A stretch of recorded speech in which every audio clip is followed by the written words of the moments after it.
Invitée par France 2, jeudi soir, sur le plateau de l'émission politique, Christine Angot a violemment pris parti François Fillon, accusant notamment le candidat de la droite d'être malhonnête et ironisant sur sa bonne tête. Huées, sifflets, applaudissements, la escancée.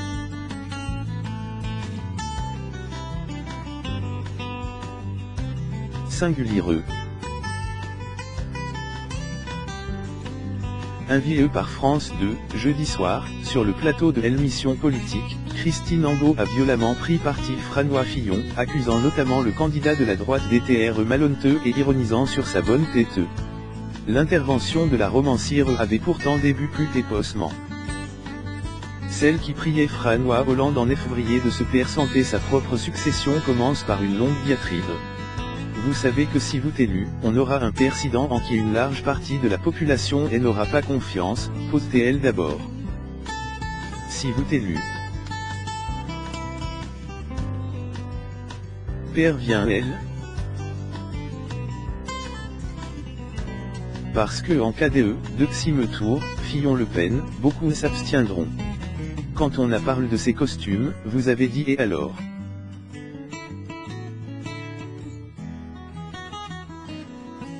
Pourquoi les gens ont un sentiment d'injustice? Car ce n'est pas une question de l'égalité, mais de décence. De quel droit vous me condamnez? François Fillon prend alors la parole. De quel droit vous me condamnez? De quel droit vous estimez que l'emploi de mon pouce est illégal et indécent? Demande notamment le candidat LR, estimant que ce n'est pas un journal qui pourra seul le condamner. Vous ne reculez vraiment devant rien. S'indigne alors la romancière. Votre parole est malhonnête. Vous osez me traiter de malhonnête. Retort froidement le candidat.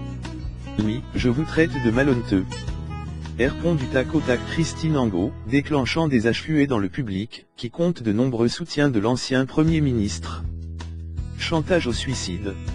Revenant sur le coup de Bergovois, un peu plus tété, François Fillon disait comprendre le suicide du Premier ministre de François Mitterrand. Christine Angot demande ensuite vigoureusement son interlocuteur s'il fait un chantage au suicide.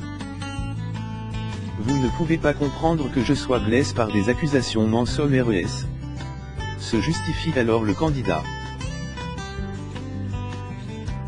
Oh, il est blessé. Lance ironiquement la cantonade écrivaine. Je peux vous dire que de l'autre côté de Eltran, les gens sont dans le même théâtre que moi, assure-t-elle. Ce quoi François filer les longs répond, on verra ce que diront les Français au moment de l'élection. Une bonne tête. Quand je pense qu'il y a des gens qui le croient.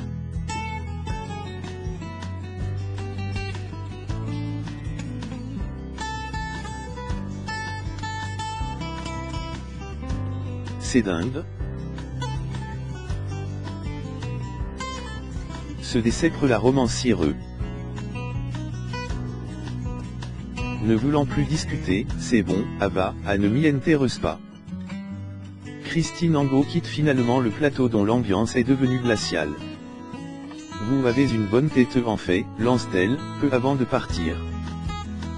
Puis, en quittant les lieux, vous savez pourquoi David Pujadas et la production, note de la rédaction, m'ont fait venir. Parce que ce que je viens de dire, eux ne peuvent pas le dire.